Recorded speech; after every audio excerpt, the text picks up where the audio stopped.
Parish. And I want to give a round of applause for Father Jack.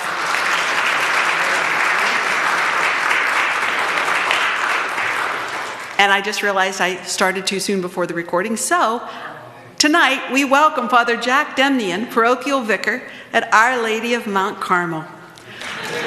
Yes. Father Jack graduated from Canon Macmillan High School in 2003. He went on to earn a bachelor's degree in business administration from California University of Pennsylvania. He attended St. Mary's Seminary and University in Baltimore, Maryland, and earned a Master's of Divinity degree. He was ordained to the priesthood in June of 2016, and his first assignment was at St. Bernard Parish in Mount Lebanon. He also served as parochial vicar at Mary, Mother of God Parish in White Oak, before being assigned to Our Lady of Mount Carmel Parish on July 1st, 2021. At that time, Father Jack was also assigned to begin studies in canon law. Now, Father Jack has an interest in history, trolleys, and trains. He was the founding president of the History Society established at St. Paul Seminary in Pittsburgh in October 2010. And since 1997, he has been a member of the Pennsylvania Trolley Museum in Washington, Pennsylvania, and serves on the board of trustees of the museum. On January 13th, 2021, Father Jack gave a trolleyology, did I say that right? You did. Okay, presentation that was available to listen to on the museum's website. So you can go out if you want to listen and learn about trolleyology. So please join me in welcoming Father Jack for his presentation entitled Decoding the Code, Understanding Canon Law.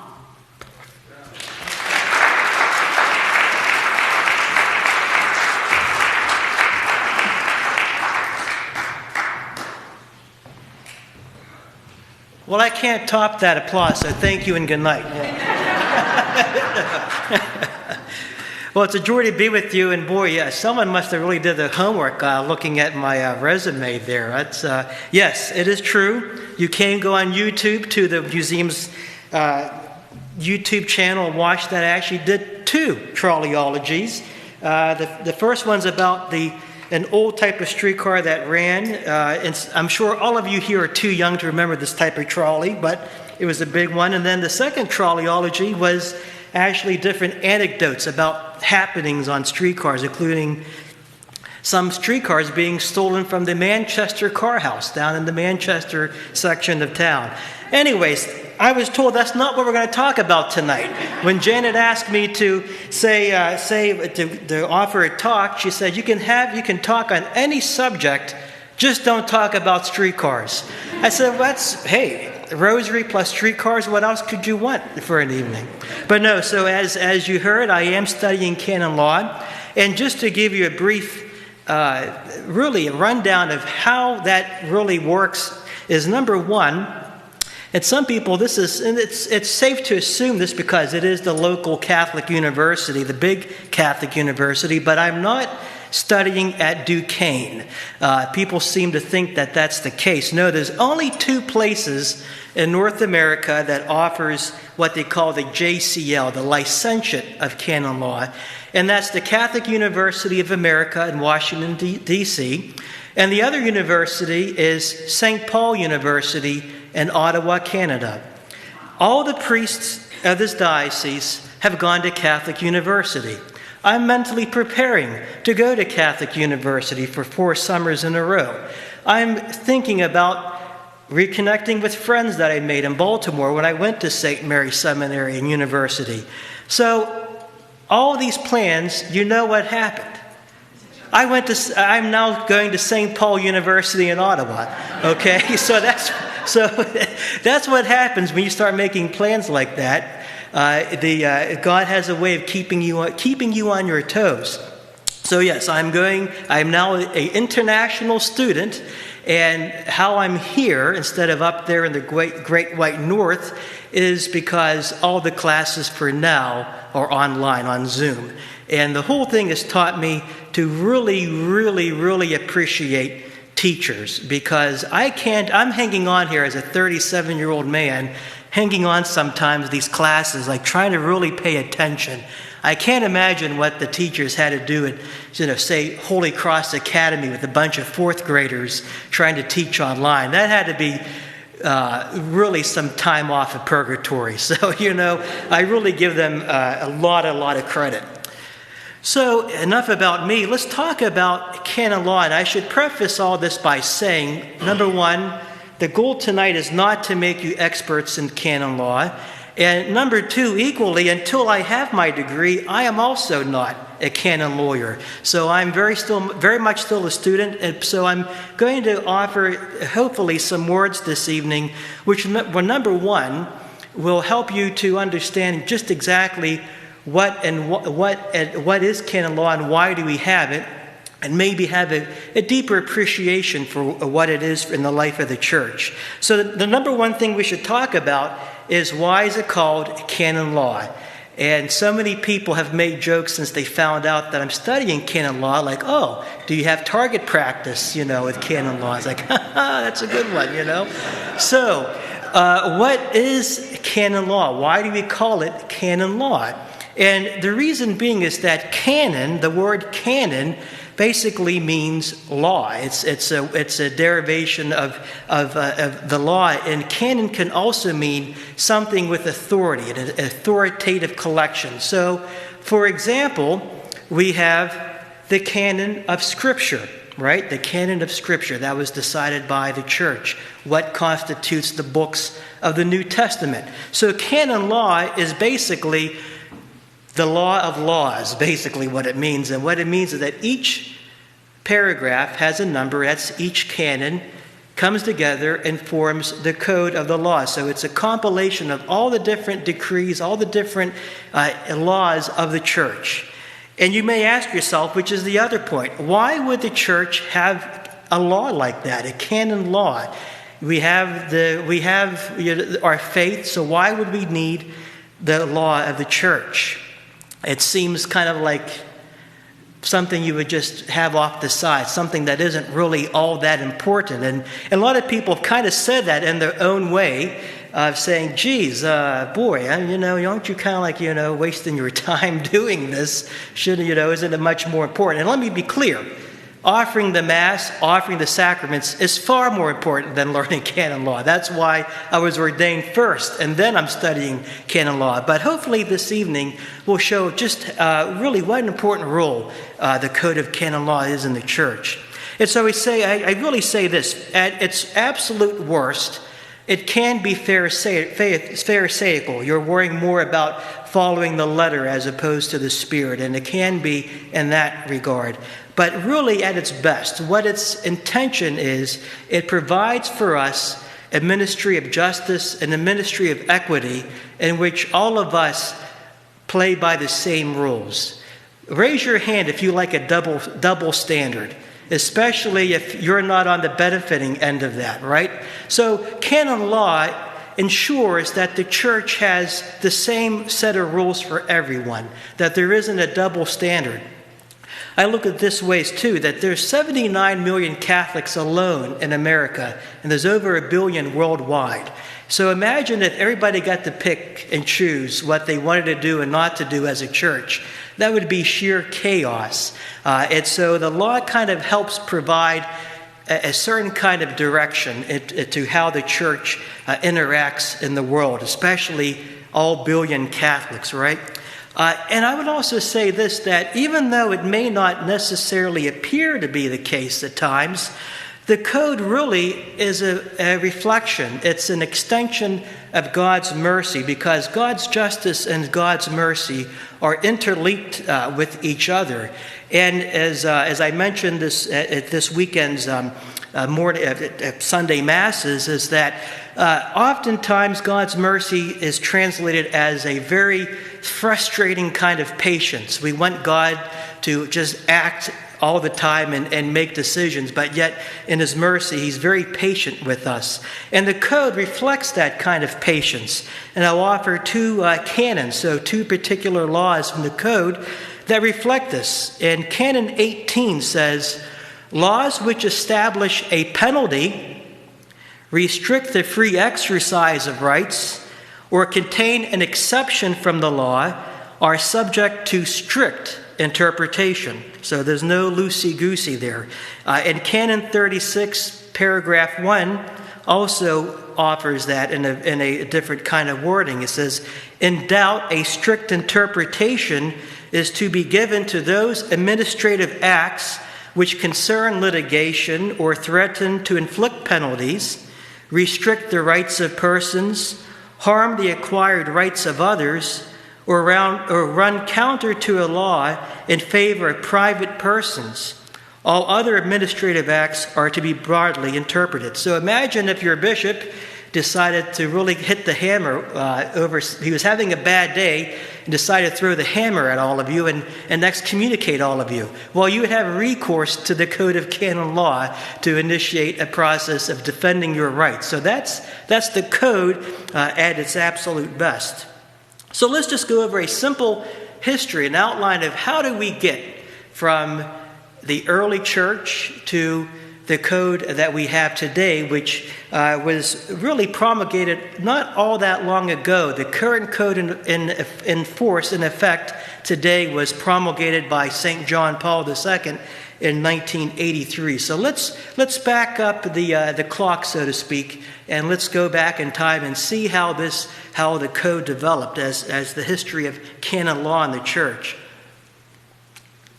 And we see, essentially, that we can see the beginnings of this idea of, we need some type of structure in place so for us to really fully live out the mission of Christ. We see this already in Scripture. And of course, we have in the Ten Commandments, in the Old Testament, the Ten Commandments. Then there was the book of Leviticus, the Levitical law of how they were trying to live out the Ten Commandments.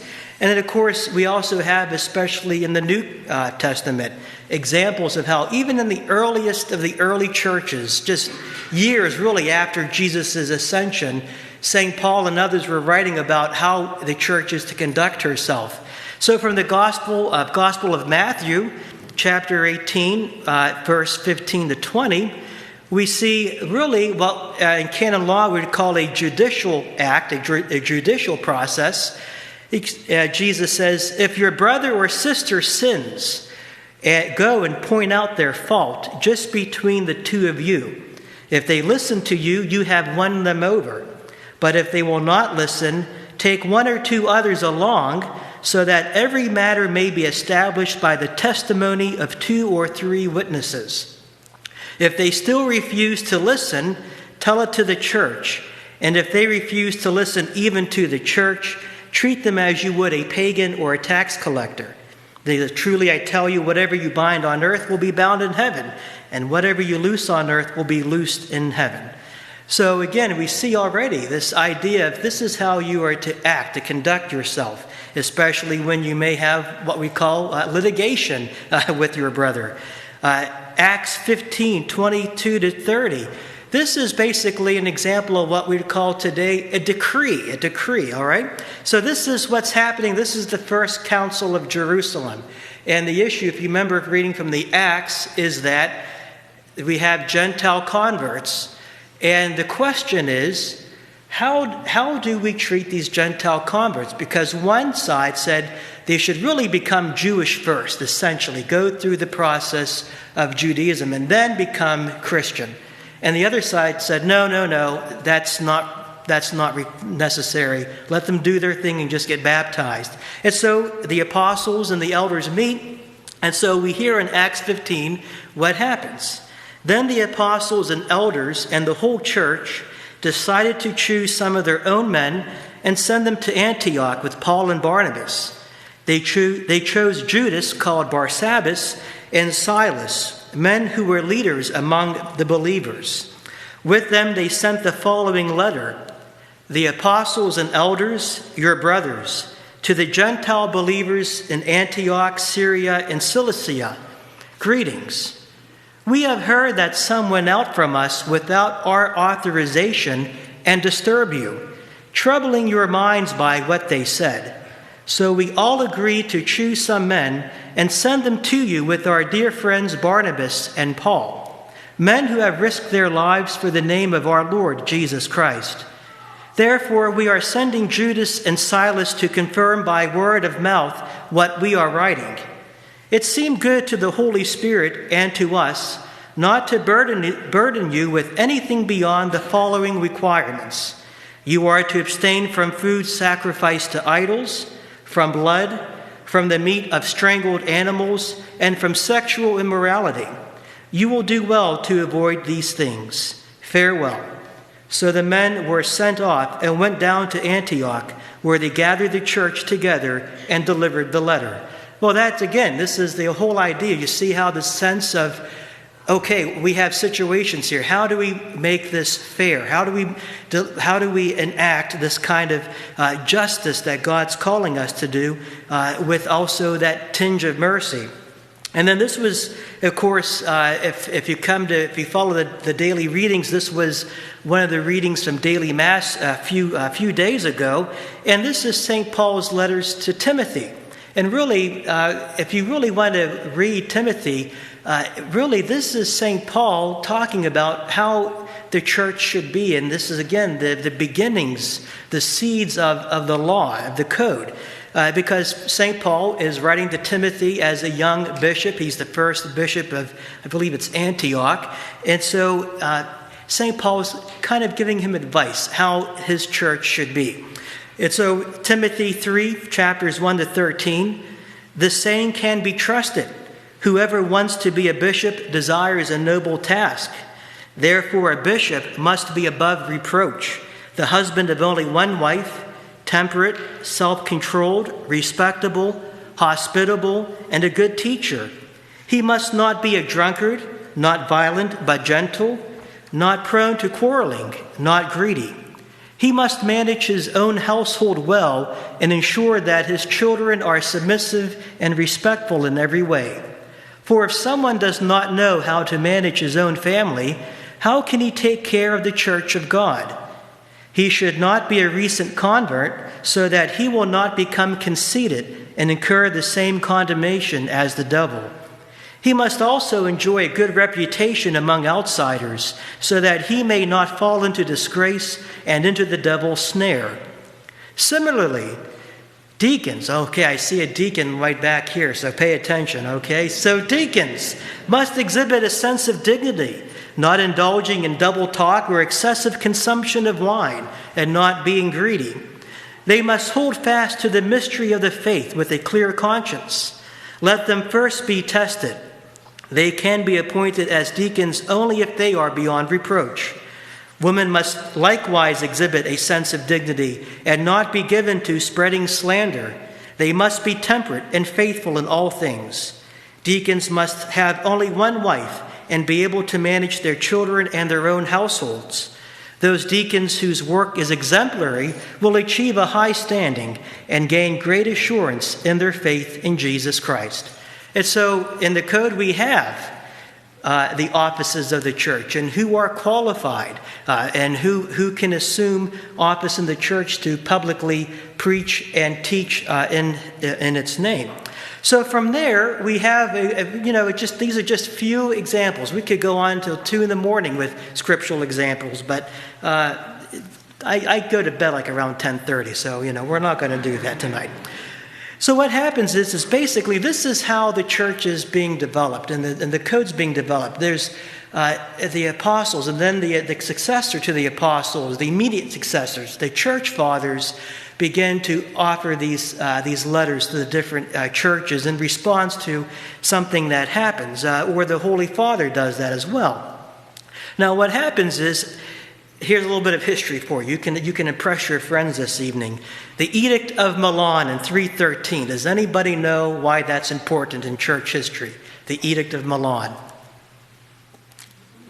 Edict of Milan in 313 is the Christianity becomes the state religion of the Roman Empire. So that's when we go from being on the outs to being in the ins, okay? So when that happens, now this system becomes a bit more formalized, and it also takes on certain elements of Roman law. including even some of the marriage tradition of Roman law. And so throughout that time, this long period of history, through councils and papal decisions, through these kind of letters and decrees back and forth, they're distilled into something that's called a decretal. And these decretals were summations. They were the Reader's Digest of these different councils, because each of the councils had a set of the canons of laws that they were to issue after the council was done. The only council that didn't have canons after was Vatican II, okay? But we'll explain why that was. Now, what's interesting, something else that we can be proud of, is that in the U.S. Capitol, in the House Chamber, in the gallery, there are 23 marble reliefs of people that encircles the wall of the gallery. And they're called the 23 lawgivers, of which Western democracy, Western law, these are the people that had the most profound influence on it. And of those 23 lawgivers that are memorialized in the House Chamber, there are actually 2 popes that are part of the lawgivers. And they have a significant impact both on church law and on civil law. And so the first pope is Innocent III. And one of the things that he does is that he convokes the Fourth Lateran Council in 1215.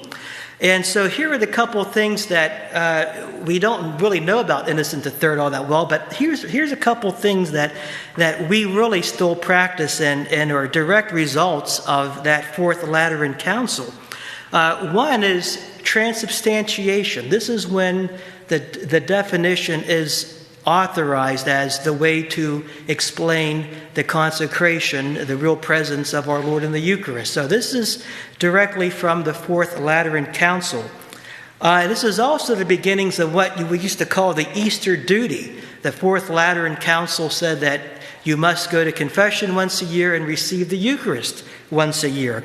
And also, here's the 2 things which I'm sure is the reason why Innocent III is in the U.S. Capitol, not because of transubstantiation or the Easter duty, but he does 2 things. Number 1 is he bans this practice of trial by ordeal. Anyone knows what trial by ordeal was? One example, we use this as a bit of a colloquial phrase now. One of the examples of trial by ordeal was trial by fire. And he meant that quite literally. One of the ways to see if a person was guilty or innocent was essentially to torture the person. Well, Innocent III says, you shouldn't be doing that, Makes sense to us, but back then this was breaking news. The other thing that he does is that if someone's accused of some type of crime, whether that's a canonical crime or a civil crime, that the person must be summoned and must be brought to actually stand for trial. And the person must be made aware of what he's being charged. You simply can't have basically a kangaroo type of court and then condemn someone without them even being aware that they were guilty or have been accused of something. So again, this whole idea of a fair trial comes from Innocent III, and this is reflected in the canon law. The other pope came after a few years after Innocent III. That was Gregory the Ninth, and he ordered Saint Raymond of Peñafort to compile an authoritative set of those decrees, those decretals, and this was called the Corpus Juris Canonici.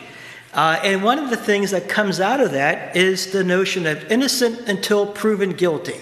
Gregory the Ninth says that you must presume a person's good reputation until it's been conclusively proven otherwise. So that's why he is on in the national capital rather. And so that Corpus Juris Canonici is in effect from the 12th, the 13th century all the way until 1917, when we had the very first code. And that code is called the Pio Benedictine Code. And why is it called that? Well, because Pope St. Pius X ordered its authorization in 1903, and finally it was passed and promulgated. Promulgated means that's now passed into law by Benedict the 16th, not the 15th rather. The 16th is still alive.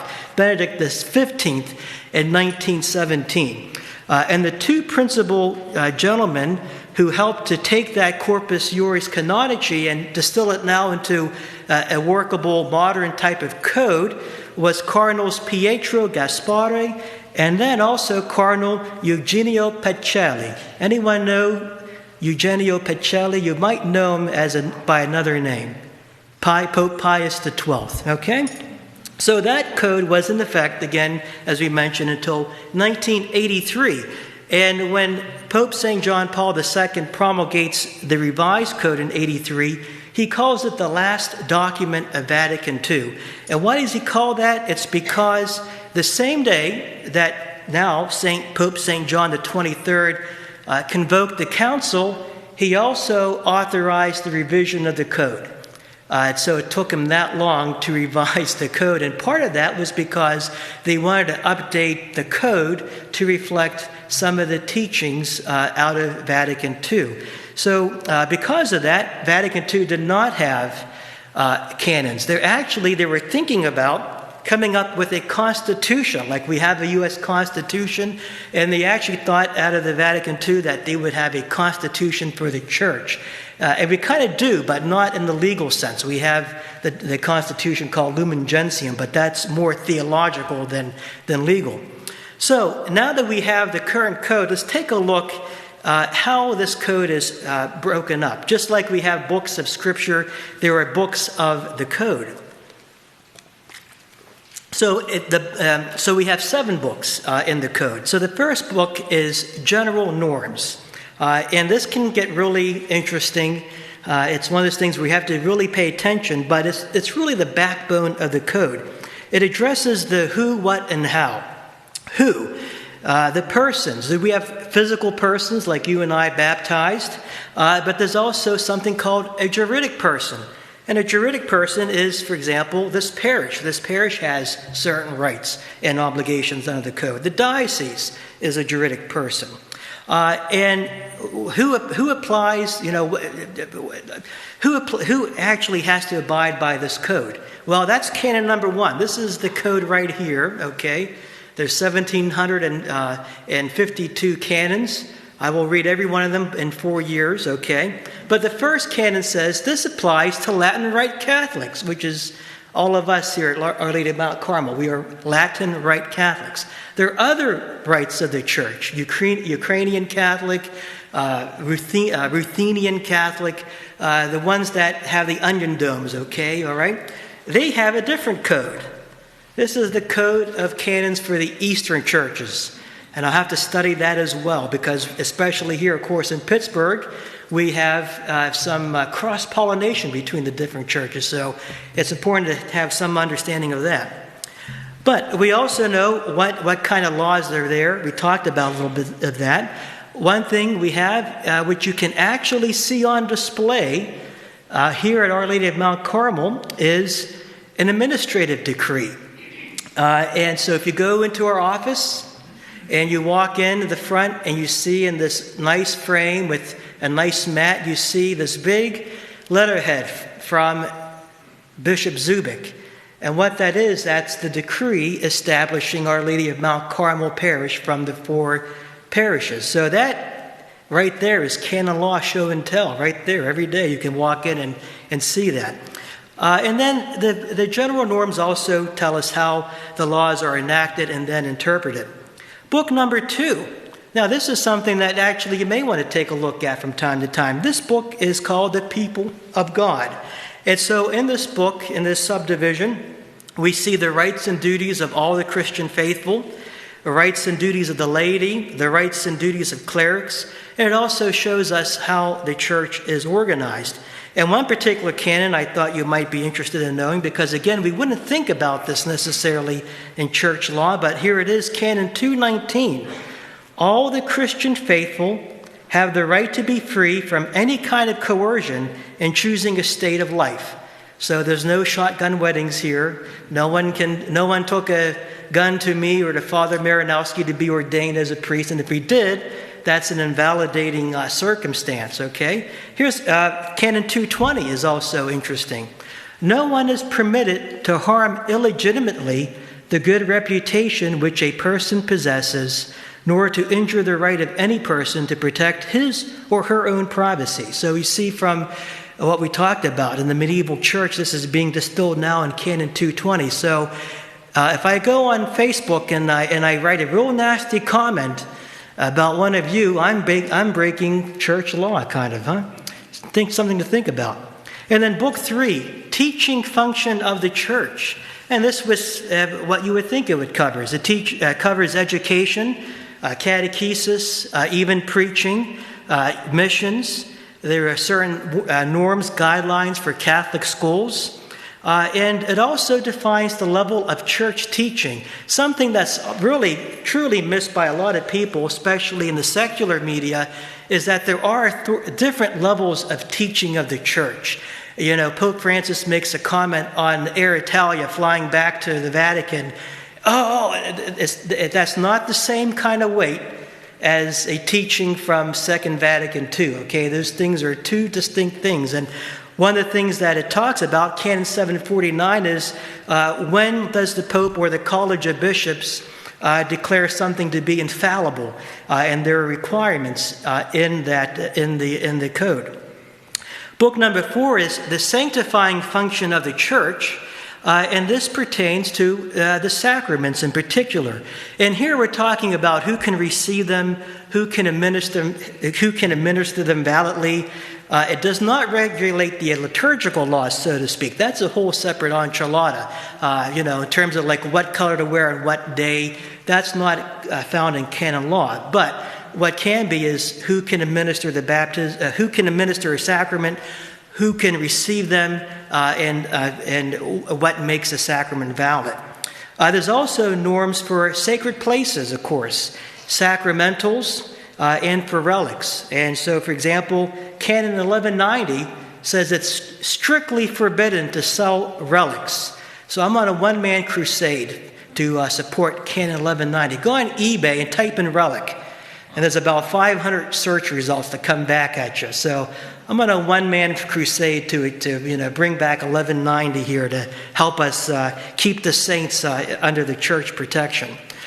Book number 5 is temporal goods. This is what you might want to call the property law of the church, how to properly handle the finances, the goods of the church.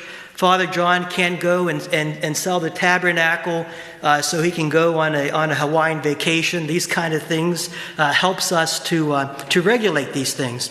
And beyond that, it also ties into the social teaching of the church. Canon 1286 says administrators of goods, so bishops, pastors, those in charge of ecclesiastical property, says if you have employees in the employment of workers, they are to observe meticulously also the civil laws concerning labor and social policy according to the principles handed on by the church. They are to pay a just and decent wage to employees so that they are able to provide fittingly for their own needs and those of their dependents. So, Father John, you cannot hire someone and then pay them $20 a month, okay? That's against civil law and also canon law. And then finally, we have books 6 and 7. And just like any regulation with any code, you're going to have to sometimes deal with the less savory aspects of things. And so you do have book 6, which is sanctions in the church, the penal law of the church. So this is unfortunately quite often, sadly, this is the part of the code that we often see in the news, to be quite honest, because this deals when good people do bad things, okay? I'll just leave it like that, okay? So it's disciplinary regulations, and the goal here, again, is always medicinal. It's not simply executing punishments for the sake of executing them. It's supposed to hopefully bring that person back into the fold and to really rehabilitate them as much as you can. That even includes excommunication. That is meant to be medicinal, not simply to throw the hammer down on people. Pope Francis recently made a major revision to Book 6 of the Code and to make it clearer how to handle abuse cases. So a lot of the language went from a bishop should to a bishop will do these certain things. And that's, again, in response to how we can better be a church of justice and equity for all. And then Book 7 follows from that with how to organize courts, procedures, appeals process, all those other things that we do. And then, so again, all through 7 books, there are 1,752 canons. And the last one is the most important one, which was actually was written and installed by Pope John Paul II himself. He goes, the supreme law of the church is for the salvation of souls. Now, if this wasn't enough, beyond the code, we actually have complementary norms. So sometimes the code will say this is up to the bishops, or this is up to the diocese to regulate this. We're not going to get in the weeds about that. But certain things that is a matter of complementary norms that are by the USCCB or by the bishop would include the holy days of obligation. So, for example, Ascension.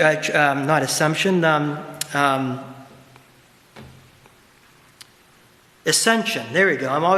Ascension. Some dioceses have perpetually transferred that to Sunday. Here in the Philadelphia province, it's always still on Thursday. So, canonically, if you really don't want to go to Ascension Thursday Mass, go over to Wheeling, West Virginia, because they're under a different province. They're under Baltimore province. And under that province, the complementary norm is that it's perpetually transferred to that Sunday. So one example, something important for me, the allotted remuneration for clergy. How about that, huh? Age of confirmation can also be a complementary norm. The minimum age to become a permanent deacon is a complementary norm.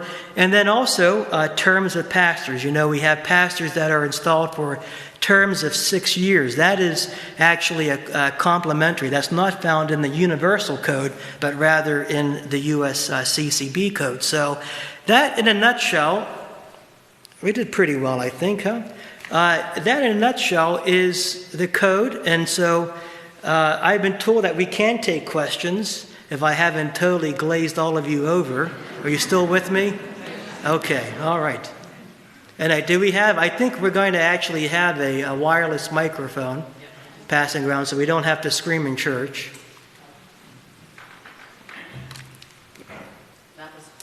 That was very informative. Thank you. Sure, there you go. Does anybody have questions? Oh, I see. Yeah, one in the back. All right. One in the back, I think. I see 3 in the back. Yeah, 3 in the back. And again, right. I'm going to qualify everything by saying I'm not a canon lawyer yet. All right. I see Janet. I see Emily. So I'll work my way back.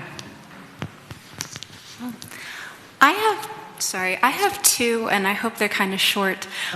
So for the 2 centers that where you can get your JCL, do they offer any classes for the laity just to learn more about it? Like, not to become a canon lawyer, but just to get, some education in it? Yeah. So I can't speak for Catholic University because I'm not going there. But there's a good number of lay people that are in my classes. Now, they're working for the tribunal or the chanceries of dioceses or religious institutes, but certainly you can apply and take a couple courses for sure. That's anybody here can get this degree that I'm getting. It's not simply for clergy. Yeah. And then my other question is, are you becoming a canon lawyer to move into the office of the tribunal, or is this a labor of love? No. So, is this still being recorded? No. Sorry. Yeah, no. So, sorry. Yeah, no. The expectation is that I will be in the tribunal. That's at least the plan for now. But as we all know, when you make plans, God sometimes has other plans. So So once I complete the JCL, I will be in the tribunal working with that, because if you saw in our latest clergy official, Father Ben Vegetto is retiring, and he was one of the people in the tribunal. So, but let's face it, as a priest, I'm not going to have simply a 9-to-5 job and then have weekends off. That's not going to happen. Maybe 40 years ago it could have happened, but not now. So I'm sure hopefully will still be involved in some type of parish ministry too. But throughout the week, I probably will be in the tribunal. And I hope I stay there, because I don't want to become a new Father Larry DiNardo and be number 2. I don't want that to happen. Next, I saw some hands.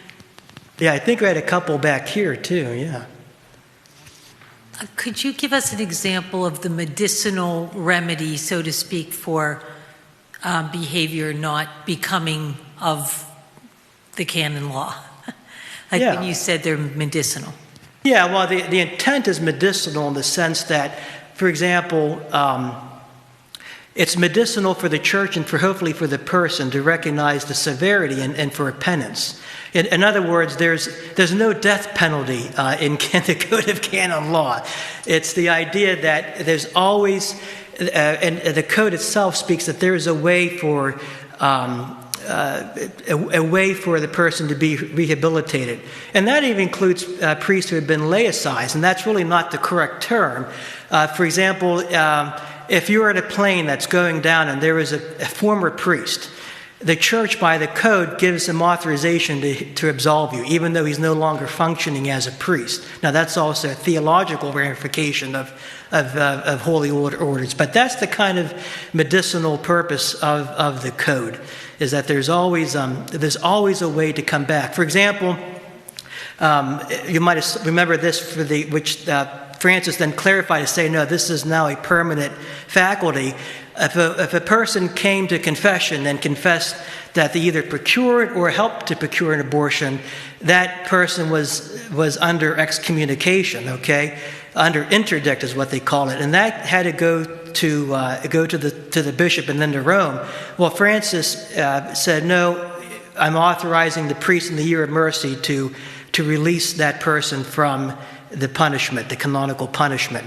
And that's continued to happen. So that's what we mean by the medicinal purpose of the penalties. Mm-hmm. I'm coming. Could you explain a little bit about the tribunal for the diocese and approximately how many priests are involved in that? Sure. Yeah. So the tribunal is made up of I would probably say right now, and again, they're all getting a little bit older, which is why Bishop has asked me to study this. There's about 3 or 4 full-time priests there. We have another 2 or 3 that work part-time. Their main ministry, one's a pastor, and the other one, I believe, is actually even retired, and he still comes in to help. And then we have probably about another, I would say, 6 or 7 lay canonists that assist with the process. So the tribunal is mainly concerned with day-to-day would be mainly the matrimonial concern. So, for example, on the positive side, the life-giving side, so to speak, the happy side would be to grant permissions for weddings. And this often happens if one of the parties is not from the diocese or lived outside the diocese for a little bit, or if you're marrying a non-Catholic or a non-Christian, that requires authorization, which is usually happily given. I've never seen anyone be denied that unless it was some bizarre thing. And that often happens, especially in the parish. Our Father Zavich does a lot of them, God bless him. But there is that questionnaire that you have to fill out with the priest. And that's the bunch of questions that he asks is to make sure that canonically you're eligible to be married. This is a true story. And I don't know the names. I don't want to know the names. But a priest friend of mine one time, because one of the things you have to do is get your sacramental record, an up-to-date record. And you have the baptismal certificate on the front, but on the back, you have all the other sacraments that are being received. Why is that important? It's because, especially if there is a notation for a marriage and this person wants to get married again, we have some questions, all right? So the priest goes through and gets the sacramental records from the bride-to-be and the groom-to-be.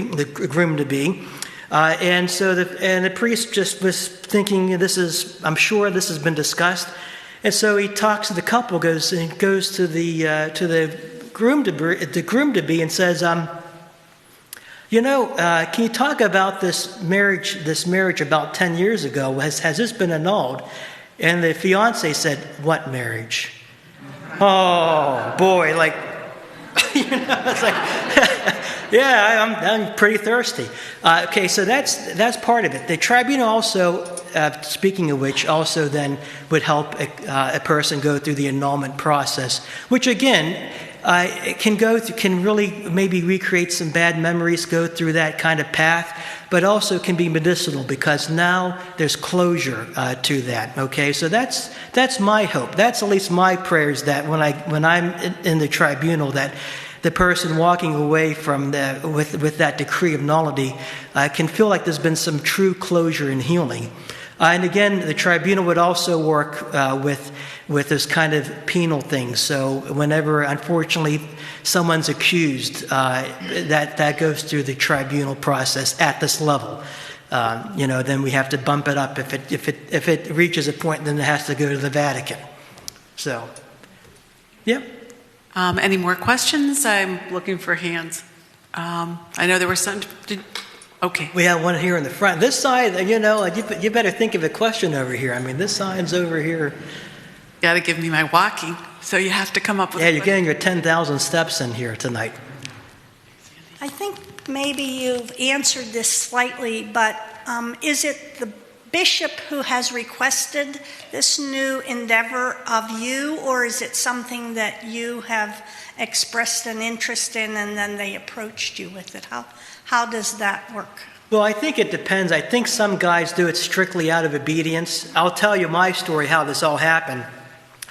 You mentioned my first assignment was St. Bernard Parish in Mount Lebanon, which was really a great assignment. It really taught me a lot in a short amount of time.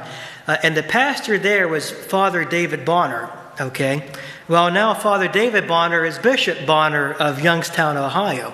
And so after going up there a couple of times, he goes, if I were your bishop, I said, don't even say that, Dave, but he goes, you should really study canon law. I think you have a knack for it. And so, so somehow that got from Bishop Dave Bonner to Bishop Dave Zubik. And I said, sure, I'll do it. I'm not afraid of it. Some guys think this is just some monster that can't be contained. No, I'm not afraid of studying it. The surprise was coming here, to be quite honest. We were in conversation about me going to school, and then 2 days later, I get a phone call from Father Howard Campbell saying the bishop has sent you to Our Lady of Mount Carmel. I said, what about canon law? Well, I want you to do that too. I said, thank you. Okay. Here's a question I have. How long is the program? Yes. Well, so if I was going there full time, it would be 2 years. But since I'm going part time, it's 4 years.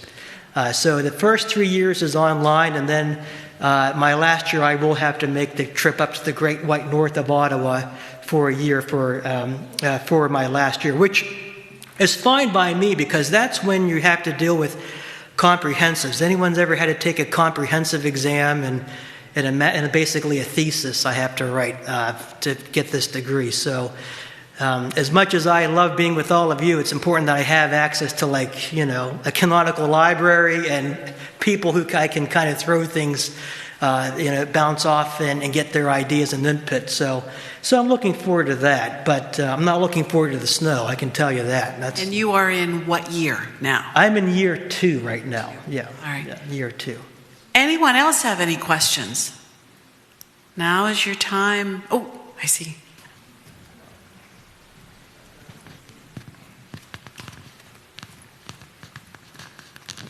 Sorry, I find this subject fascinating. Mm-hmm. Could you explain excommunication? And I'm sorry, they teach us classical Latin at Pitt. Laetiae Sententiae? Yes, okay, Okay. yes. Yeah, that's close enough to ecclesiastical land. Yeah, so I mean, there's two forms of excommunication.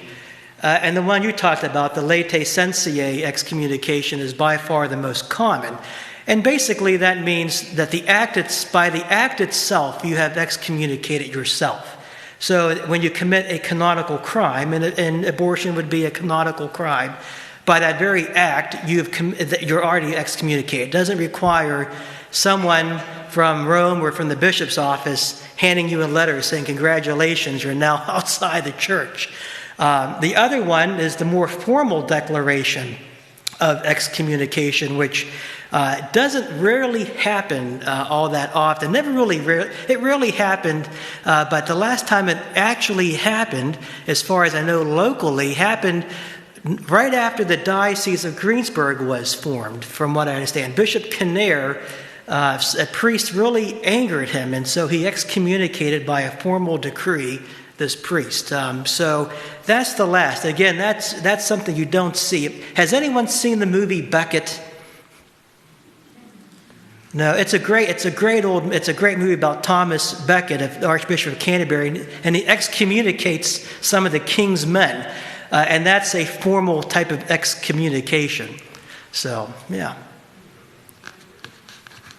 All right. Anyone else? Any questions? All right. Well, I don't know about the rest of you guys, but I've learned an awful lot. Thank you so much, Father Jack. Thank you.